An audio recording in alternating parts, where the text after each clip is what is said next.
In this episode, I'm going to answer questions that came in from the community about why I shut down my 7-figure business and chose to start again. How did you know it was time to shut it down? How did you plan to get through paying your team? How do you trust that this was the right decision? And how do you trust the next steps? It's not safe. She turned to me and asked me what I did for work. I was like, I do online courses. I'm not proud of this. I will bare my heart and soul. Let's go. In this episode, I'm going to answer questions that came in from the community about why I shut down my 7-figure business and chose to start again. So my producer Hayden is going to have the pleasure and do the honors of reading out some of the questions, and I will bare my heart and soul. Let's go. All right, let's do it. Hey, just a personal one on some of the stuff that you've said before we get into it. You've touched on how it's important how people see you not as the marketing person, but as more as the artist itself. What type of advice would you give someone who's in a similar situation to that? Or is that still sort of something that's ongoing for you, that you're trying to figure out what that solution is? I cannot even imagine someone else being in that same situation. It's like hard for me to comprehend anyone. Like, it's just such a weird way of doing it. Like, what I did is such an unconventional way of going about that. Like, I've literally never met another artist that built a business to fund their art, because most artists don't have that in them, you know? And then usually entrepreneurs, like, there are creative entrepreneurs, but they're probably more balanced. I don't know if like anyone kind of goes so far in the opposite direction that they end up being seen as a marketer. I think I have this like very all or nothing thing in my personality where when I'm focused on something, I just give it 110%. And so I need to be really careful about the decisions that I make, because I'm never going to do something and not give it everything.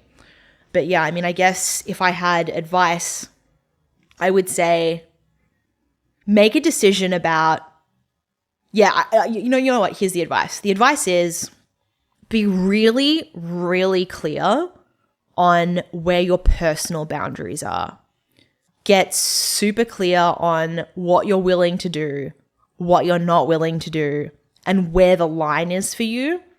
Like, you need to be so clear on your values, what you believe in, what you stand for, your ethics, and you need to know where that line is. And there will be so many opportunities to cross that line, and you will come up against that line many, many times throughout that journey. But if you know where your line is and you always stay within the parameters of your values and your authenticity, then you'll never feel like you're betraying yourself, which I think is ultimately the most important thing. And so if you're like, cool, I'm willing to do this for a period of time, like I was, I think getting clear on that time frame is really important.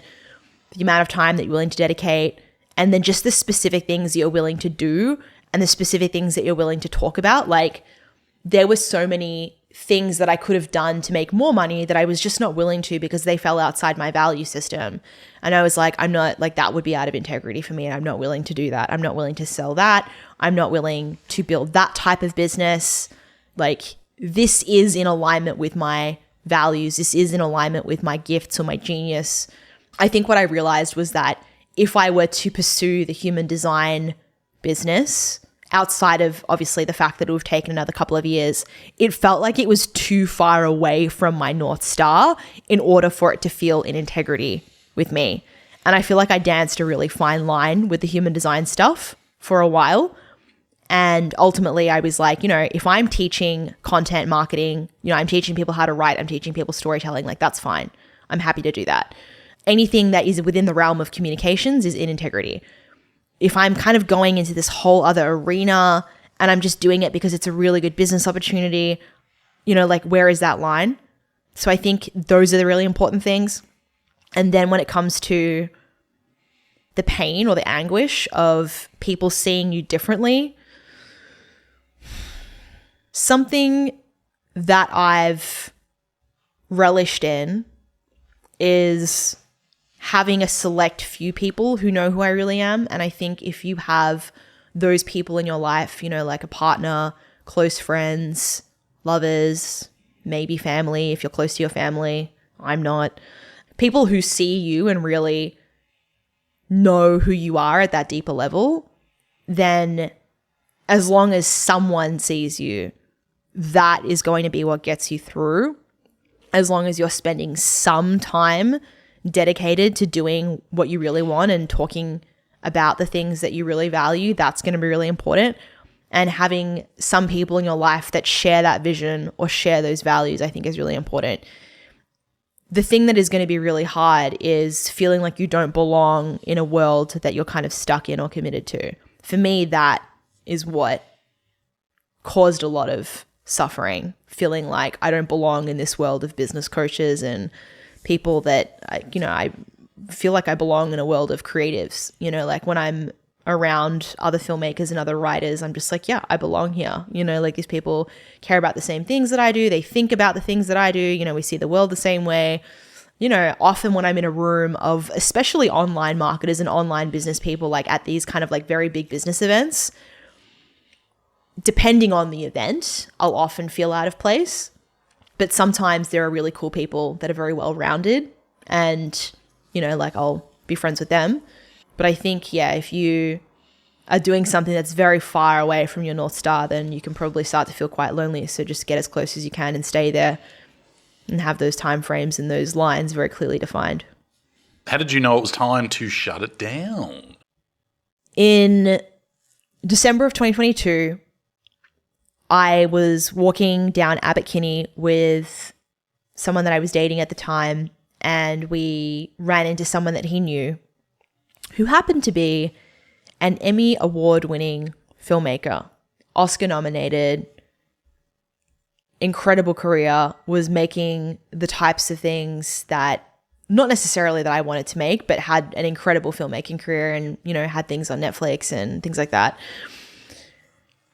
And having dinner with this woman and her colleague who was an award-winning journalist who had reported on historically significant events in the UK.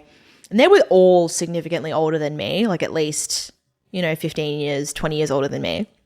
But, she turned to me and asked me what I did for work. And instead of being able to answer and say, oh, well, I'm the author of these books and, I work on these projects, I was like, oh, I do online courses. And I didn't want to say that. I didn't know how to answer that question without, I shrunk. I wanted to tell her all about my ideas and I wanted to tell her about my visions and all of the things that I had in my head, but that weren't actually the things that I was actively working on at that moment in time.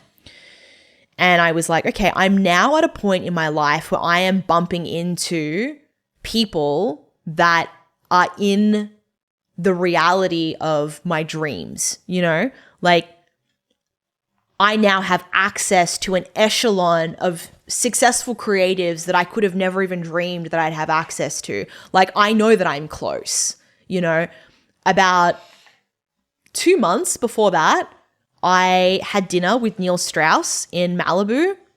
If you don't know who Neil Strauss is, he has written 10 New York Times bestsellers. He wrote The Game. He wrote The Truth. He wrote Jenna Jameson's memoir, wrote Marilyn Manson's memoir, worked for the New York Times, worked for the Rolling Stone. One of my favorite writers, an incredible storyteller. And I gave him a copy of my manuscript. And I was just like, I can't even believe that I'm here now in LA with these people in this network of this is unfathomable to me that I'm now breaking into this circle. I'm now breaking into these echelons. And so I knew that I was close to what I really wanted. And there was throughout a lot of 2023, I started meeting a lot of successful Hollywood film producers, screenwriters, bumping into a lot of people by chance, someone whose Airbnb that I rented in LA happened to be a really established screenwriter of 40 years. I was dating a screenwriter who was reasonably established and starting to work on some really cool projects. On the plane from LA to London, I was sitting next to a really, really successful producer that was working with Ben Affleck and had a multitude of blockbusters under his belt. And I was like, I can see that I'm about to make this jump, right? And so there was a lot of evidence in my reality that I was close. And also that if I kept doing what I was doing, like there was this feeling, this sinking feeling of like, I'm not proud of this. And it's not that I'm not proud of what I've accomplished, but it's just that when I'm in conversation, I can't say, oh yeah, cool, and I'm working on this, and I want to be able to say that. And I feel like I'm ready to say that. And it really, the thing for me was just like that financial safety piece. And I still don't feel 100% like I have all of the financial stability, all of the financial safety in the world. Like I would love to have more. I would love to have double or triple what I have now. But I think I found the point where I reached the end of my 4-year promise to myself. I knew that I could see the opportunities coming in like that next realm.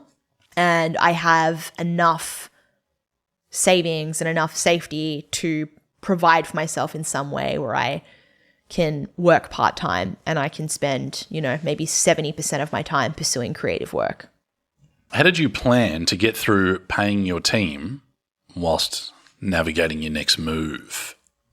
So the business has still had recurring revenue coming in over the last 6 or 7 months, and that revenue covers all of the team costs. I have a forecast tracker that I use to forecast upcoming revenue based on payment plans, things like that. And as long as what's coming in the forecast tracker is more than the expenses of what's going out, then, the business is essentially in the green. So, 2 of the things that I will look at several days a week when I'm looking at the business is I will look at the forecast tracker of what's coming in and how much business runway you have essentially. So the second thing that I look at is the cash that's available on hand. And the general rule of thumb in business is that you want to have about 6 months runway of expenses available on hand. And when you have that, then you're in a pretty good place because, you have the ability to pay your team for 6 months. So I've had at least 6 months of cash on hand, if not more, for a while. I still have that.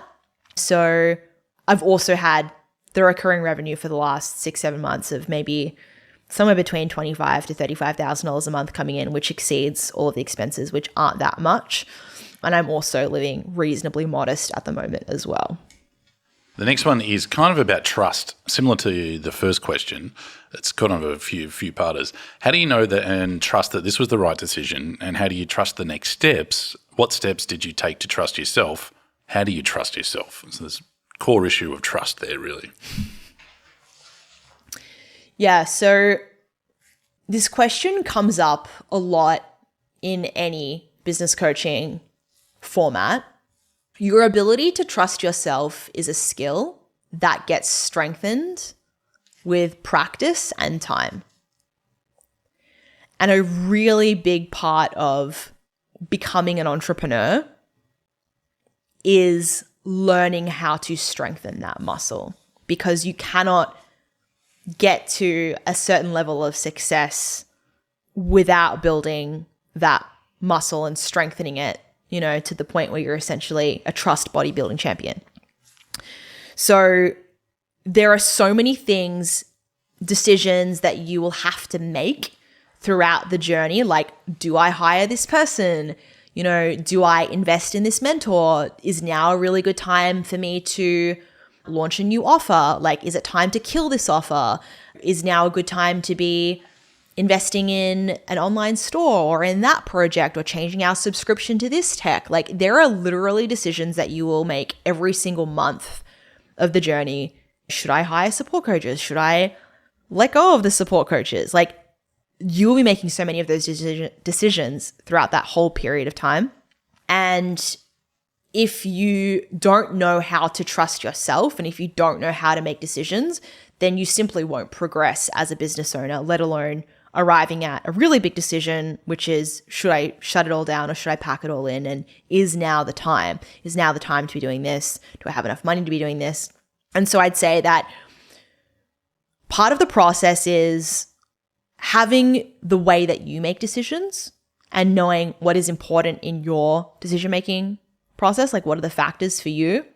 I think that I am a relatively left and right brain person when it comes to this. Like my process is very much like I'll sleep on it for quite a while. Like I don't make big decisions in the moment. I don't decide things quickly. I'm very, very slow with my decision making, for big things.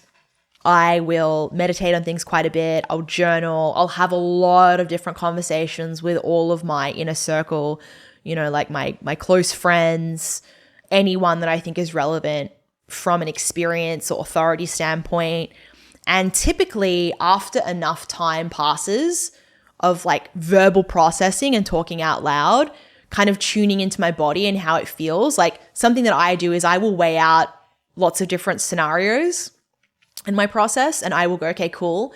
If I do this, what could happen? If I don't do it, what could happen? What are the pros and the cons of each? What are the benefits? What are the drawbacks? What would that require me to do? What would it require me to commit from a time standpoint, from an energy standpoint, from a financial standpoint?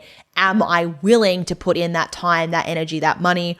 If I do, then what would that affect? What would that cost in terms of other things? What would be the ripple on effect?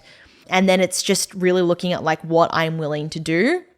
And again, if you know your values and if you know what you're willing to do, then it's just weighing out different scenarios and then you just pick the one that is the best scenario, right?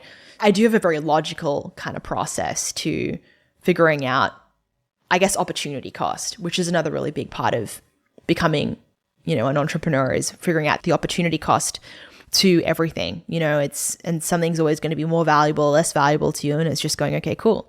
This is more valuable. This is more important, or this is more meaningful. And I'm willing to sacrifice the costs in order to do this, if that makes sense. To what extent do you feel you're aligned with your human design or not, as the case may be? And do you even consider HD now? And to what extent will this system play a consideration going forward for you? Yeah. So if you believe in human design and you live your life using that system, then, the things that I would take into account would be like, okay, I know that I'm designed to be a consultant. Like that's kind of the closest thing that is in alignment for me. And when I have done consulting work in the past, I've really enjoyed it as a sustainable way of doing business. Like I really enjoy coming into a business or working with, some kind of organization that's relatively established and then going, okay, cool, here's what I'm seeing, here's what I would improve, here's what I'd fix, here's what I'd optimize, versus like kind of having a lot of responsibility myself. Like I'm definitely not someone that is designed to manage a team myself and manage, a lot of people and be a manager of people. I don't like the responsibility that comes with that. It really, kind of feels like it takes away a lot of personal freedom and impedes in my creativity.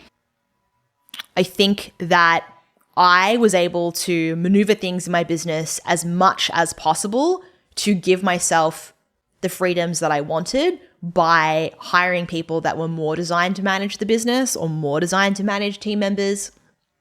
I think to a degree, I was very much using my natural gifts and very much operating in a way that was in alignment.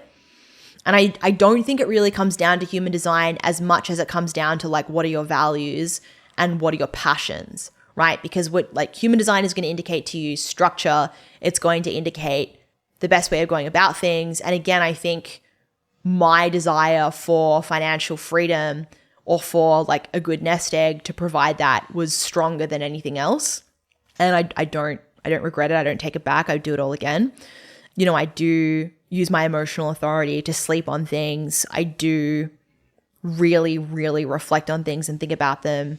And I was always in my role as a guide, as a projector. I was always like experimenting as a 3-line, there are so many things, you know, about my design that when you look at my chart and you look at what I did and how I did it, you're like, oh yeah, cool. That makes so much sense for you. But I think the really important thing to kind of take away when it comes to human design that is so imperative that most people miss is it doesn't even really make sense, this question, because you can't ever not be in alignment with your human design. And this is going to probably piss a lot of people off in the human design community. But feel free to have at it, my friends. I don't care anymore. So there are a lot of people who are going to sell you on being aligned to your design. And, you know, for a while I was selling that as well, right? But I was also selling it with a caveat very loudly because of my integrity. And the caveat is that in order for you to be in alignment with your design, you need to do deconditioning work. And, you know, technically you're always doing what you're designed to do because it's who you are. You can never not really be doing what you're designed to do. Like, that's like just saying like you're not being yourself. That's doesn't even make sense. Do you know what I'm saying? Like, of course you're you. You're going to do what feels good to you, right? Why would you not do what feels good to you? So the only thing that's going to get in the way of you doing what doesn't feel authentic to you is if you have a lot of conditioning, but we all have conditioning because that's the environment and that's, you know, human behavior and psychology, right? We are all conditioned by society. We're conditioned by our friends. We're conditioned by family members. We're being conditioned all the time. We condition ourselves. And the thing is, most people who study human design or are really interested in it don't even understand conditioning because they don't understand human behavior. They haven't studied behaviorism or behavioral science. And so there are a lot of people that are like, oh, well, you know, like you need to do this to be in alignment with your design. And it's like, what you really actually need to do is understand reinforcement. And if you understand reinforcement and you understand what triggers are preceding your behaviors and then what rewards or outcomes are then following those behaviors, you can then do the work to recondition or decondition those behaviors that might have been unconscious. And you can be more intentional about how you can create replacement strategies that are more authentic and more aligned to your value system. So I did that process for a very long time, and I feel very confident that my behaviors are congruent with my most authentic self, and that my behaviors are very congruent with my value system, and that I'm operating intrinsically from my values inspired versus extrinsically outside of my value system from conditioning. I think that in order for you to feel confident that you're doing that, you need to go on a journey of self-discovery. You need to know who you really are, and you need to know the difference between the values that you were taught that are imposed externally from parents and society versus the values that are from within that you have actively chosen that you know are your values. And if you do that, then you will always be clear on where those lines are that I mentioned before. I think there's a similar path line of questions, which sort of leads into this one, which is good. What anchors did you use to make the shifts? That is, thoughts, beliefs, and any systems, and any other factors that played a role with it, is what you're talking about just then, deconditioning. I imagine many people talk themselves out of a big shift that involves letting go of substantial source of income. So it'd be interesting to get insight to what allowed you to make this transition. The question that you ultimately need to be asking yourself is, do I believe that I am capable of creating the desired outcome in any given scenario? And so when you close something down that is certain relatively, you know, that produces a predictable result, as I did, and like I had 2 programs that were my bread and butter, right? I had this messaging program, which I can't deliver anymore. And I had my human design program, which I'm not going to deliver anymore. That, you know, if I launched them, they would every time produce a multiple 6-figure launch, right? So it was pretty like, if we do this, we're going to make $300,000 or, you know, more or less, maybe $500,000. But it was a guarantee, right? So it's like, okay, cool. You know how to do that. You know, you have the system to do that. And ultimately, I don't necessarily know for sure that if I write and publish a book that it's going to make money, could bomb. I don't know for sure that if I make this film and, you know, submit it to South by Southwest or Sundance or New York City Doc Fest, that it's going to premiere. I don't know what happens after that premiere. Like, you know, is someone going to buy it? You know, are we going to be able to get distribution on National Geographic? I don't know. I don't actually have any kind of guarantee that any of those things will happen. I spent a lot of 2023 in inquiry trying to find other ways of making money. Oh my God. I talked to so many people who were published authors, who were speakers. I looked into professional speaking as another business model, you know, and that also requires another amount of, you know, it requires runway to practice and build network and connections and be a part of speaker bureaus, you know, to get to the point where you're actually making proper money as a speaker.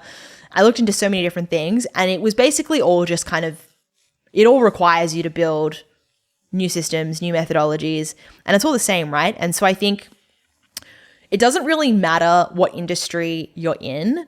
It doesn't matter what you're doing. There's always the same process of learning, trial and error, and discovery.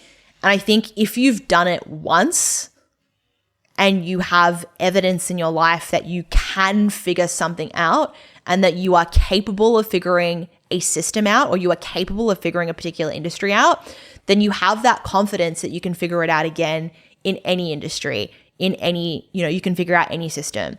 And so, you know, I have this process that I've been doing for, I don't know, maybe 5 or 6 years with myself. And it's just, I call it the process of practicing self-acknowledgement. And I do it so unconsciously now that I don't even realize that I'm doing it. I forget that I'm doing it.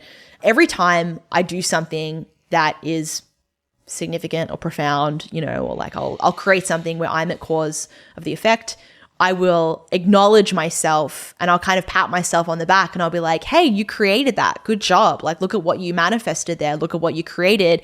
You know, like you attracted this person into your life. You attracted these opportunities into your life. That was you. Great. You know, look at what you figured out. Like, look at how you solved that problem. And I kind of just give myself a little pat on the back, and it's just a little form of acknowledgement and recognition, because every time I'm doing that, I'm reinforcing for myself that I am capable and that I can continue to create more results of that magnitude, or even better, or even bigger. And that I am essentially the creator of my reality, that I am responsible, but also that I can do anything, that I can create anything, that I'm capable of anything. And so the more you reinforce your accomplishments, or the more you reinforce your problem-solving abilities, the more confident you're going to feel, even when you're facing the unknown, because you'll be like, well, it's just another system and I'll just figure it out, versus reinforcing the doubts, or maybe reinforcing that you don't know anything, or that you don't know what you're doing. So that practice of self-acknowledgement is really powerful for you to kind of be like, cool, you know, I can ride a bike, therefore I can drive a car, or something similar to that effect. What was the internal identity shift and mindset required to dismantle something so successful that provided so much safety in order to step into the unknown once again? What's the internal dialogue? What's the nature of overcoming this for you? I have a very particular process when it comes to making an identity shift. And I've made so many identity shifts over the last couple of years very rapidly. And whenever I want to embody a new identity, I take myself through the exact same process. That process is first being aware of the identity that you're currently holding or playing. So let's say a couple years ago, I was in the identity of marketing coach, and that was probably when I had just hit 6 figures and I wanted to scale to 7 figures. I was like, okay, cool. If I want to do that, then I'm going to need to create a totally different identity. What is the identity of someone that has a 7-figure business? And the answer that came up was, well, they would be, you know, a business owner. They would be an entrepreneur. They would be a CEO. And I was like, yeah, that feels like a really big jump. This was in kind of early 2021. And a lot of 2021 was me making this transition from seeing myself as a self-employed person, as a freelancer, to seeing myself as a CEO and asking myself this question. What environment would a CEO live in? Like, what environment would they, engage in, interact in? Like, where would they be? And where are there more of them? So how can I fill my reality with people who are successful CEOs and operating like that? And so first, I'm identifying the environment. Where are they? What environment is most conducive to that identity? Second, I'm looking for people who are already embodied or integrated in that identity. So I'm looking for more people who are successful business owners and CEOs. Next, I am asking myself what actions or behaviors are involved in that identity. So what steps would that person take? What is going to fill their day? Like, how would they act? How would they behave? And so with the CEO identity, what I was thinking was a self-employed person probably doesn't have advanced financial management skills. They probably don't really know how to manage profit. When I say probably don't, it's because I didn't back then. And so a really big part of making that leap into that identity was doing a lot of financial literacy training and understanding like what even are my profit margins, because I didn't know that before and I had to learn that. And it was very hard and very scary for me to learn those things when I was scared of money my whole life, and to understand all of the terminology that a CEO would understand. And so I was like, okay, well, that's ultimately a different job. So I need to learn that job, because right now I know the job of being a coach and teaching marketing, but I don't know what KPIs I would need to measure if I was being a CEO. So then I looked it up and I was like, okay, they measure profitability. They have a P&L. They have a spreadsheet. And a lot of being a CEO is actually just finance. It's really fucking boring. And so I basically looked at the job description for CEOs and executives, and then I kind of taught myself that job. And so then the last stage is beliefs, because the beliefs will support the behaviors. And so it's like, okay, what would they think? How would they think? What beliefs support that identity? And then it's just kind of like installing those beliefs. So after I had successfully integrated and embodied the CEO identity, I then wanted to become an investor and to like integrate that into myself. And that was a lot of 2022 was me going, okay, cool. What would an investor do? What would that look like? And that's why I invested in all of those companies. It's why I developed real estate, because I wanted to, I thought that if I embodied the investor identity, that would bring about a path of financial freedom, because investors are financially free. And only if I was an investor, as we know from my story about cash flow quadrant, could I then have the time and the financial freedom to go and be an artist. So I joined masterminds with other successful investors. I spent more time with other investors or people that were really integrated in their ability to invest. I learned about investing and I behaved in a way that's congruent with that. And I thought about the beliefs about how investors think and how they calculate and make their financial decisions. And then after the investing identity, there was the leap into the filmmaker, writer, artist identity. And I did start shifting into that in 2023. And so part of that process was me going, okay, what's the environment? And it was me going, well, ideally, if I'm a successful creative, I probably want to live in America, because that's where a lot of successful, famous writers are and where a lot of successful, famous filmmakers are. So I want to spend more time in the US versus being in Bali, for example, or, somewhere else where there aren't just that dense population of successful creatives. And then it was going, cool, where do they hang out? Well, they hang out at Summit, so I'm going to go there, and they hang out in these environments and at these film festivals. And so I was going to film festivals. I was spending more time with successful creatives and trying to like build more of a network of creatives, and then just adopting that same process into that identity and feeling more integrated in that, So I think for me, when my physical reality starts to reflect more of what I'm trying to create, it creates this like transition that happens very naturally and very automatically, where you just shift into this other identity and you start really seeing yourself that way because your reality is reflecting that. And I think a really big thing for me that accelerates that process is being surrounded by people who are doing that thing. That is like my best advice for fast tracking that process, is finding people who are doing what you want to do and immerse yourself into that environment. It's so underrated as an action step and it will be responsible for 90% of the outcome. How do you turn off the voices of the mind that might say things such as, how are we going to do this? It's not safe. When it comes to your internal safety, this is really similar to your ability to trust yourself. So this is a skill that is learned, and it is essentially the process of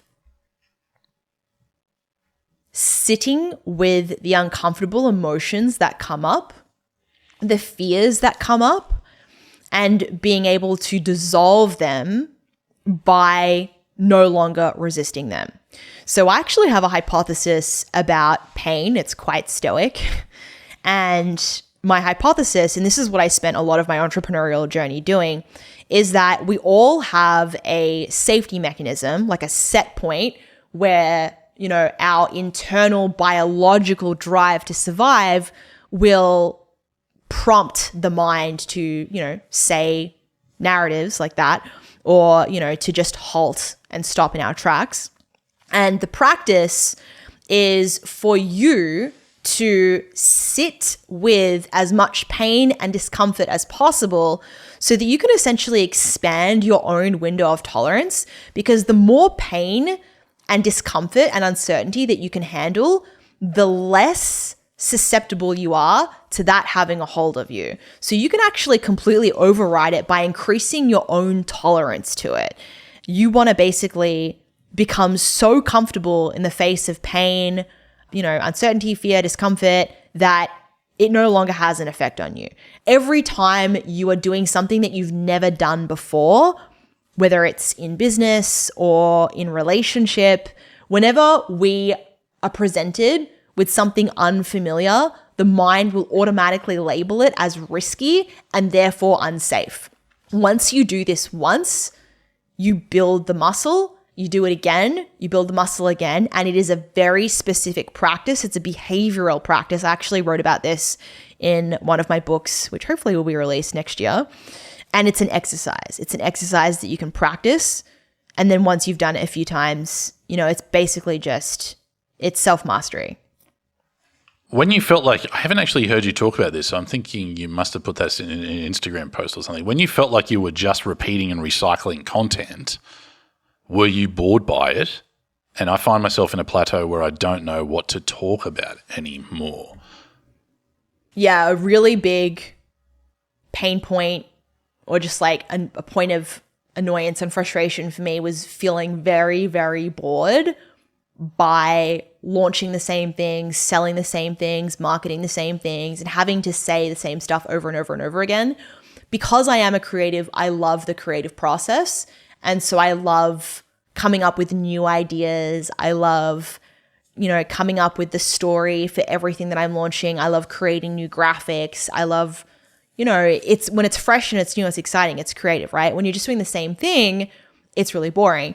And I don't think that that's the case for everyone, because I have a lot of colleagues who are really successful business coaches and they're not creative people. They're very analytical, very pragmatic, very logical people. And they can do the same thing. They can have one offer, they can have one funnel, and, you know, they can just rinse and repeat for years on end. And they love the stability of that, whereas I get really, really bored. Something that I would recommend if you are a creative person and you love the creative process and you are in business is that you want to allow yourself to get inspired as much as possible. And I think that the nature of what is financially viable in business is in direct conflict with what is most creative. Because if you want to make a lot of money consistently, you know, with a lot of stability in business, it is really about having one great offer and then scaling that one great offer. And you might have 2 or 3 and you might have a customer ascension journey. But ultimately, what makes money is not necessarily creating lots of new things all the time, because that's financially impractical and it's inefficient, right? Because every time you create something new, it costs a lot of energy and it costs a lot of money to create those new assets. And really, a business becomes profitable when you're no longer creating new assets. It's when you can repeat and rinse the same things. So it's like, ultimately, when you're looking at scale, your startup costs are creating those few assets at the beginning. And then when you no longer need to keep creating assets, the same thing can kind of continue to go up in that logarithmic momentum sort of effect. So if you're a creative person, you want to experience business in a creative way, then you're never going to see that upward curve financially that people who are more pragmatic and analytical will experience. And so, like I said, there's always this trade-off, right?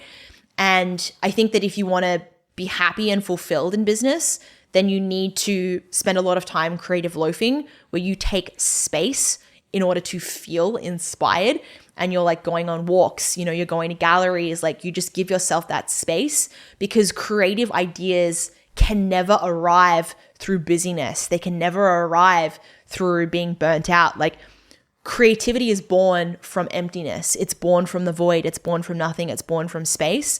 And so if you are constantly working and you're constantly doing stuff, then you are going to lack a lot of creative inspiration. Having a lot of empty space in your calendar, loafing, doing nothing is imperative for the creative process. If you are uninspired, you need to take a break and you need to creatively loaf. Then you need to probably realize that your business model as a creative is going to involve the creation of lots of things, and it's not going to be this one thing that you get to just scale, because, for you, the joy of business is not in the delivery, the joy is in the creating. And so you kind of also need to compromise on profit margins and realize that you're not going to get this like thing, and your model isn't going to look like a lot of other people's, but you're going to feel more satisfied and more fulfilled.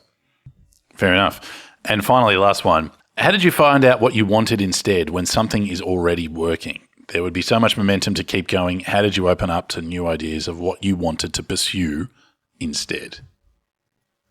Yeah, because I always knew what I really wanted to do, and that was always the North Star.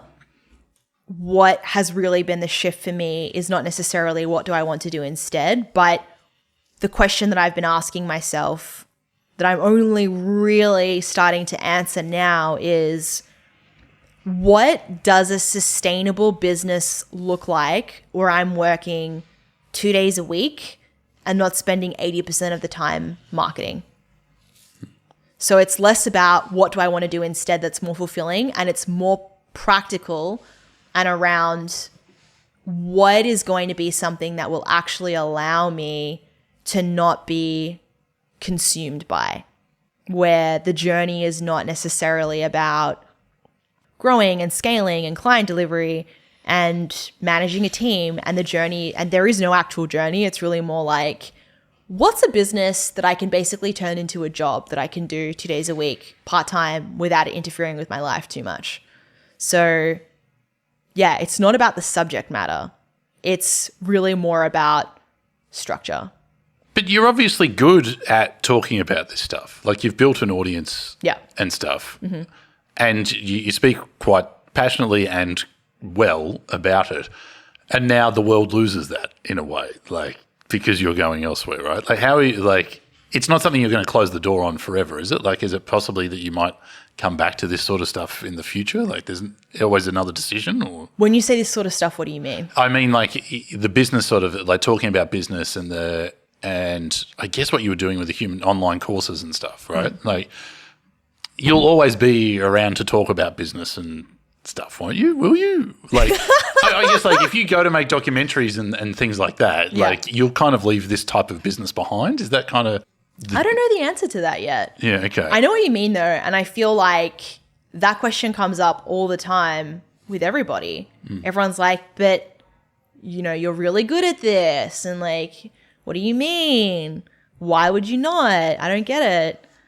Behaviorally, something to consider is that whatever you are good at, that you are recognized and rewarded for, will always be reinforced. Like that is the reinforcement, right? So I think in practice, if I wasn't getting that reinforcement elsewhere, and I wasn't being more rewarded and recognized in another area, then behaviorally, I would have to keep doing it because that is going to be innate programming. If I was somehow getting that level of recognition and also feeling that level of mastery within myself where I was really enjoying, the act itself of whatever I'm doing, then wherever I'm getting the most recognition and validation and reward and outcome is going to be what's, reinforced. And so I think that I'd have to create a really high level of success creatively in order for that to be the dominant thing.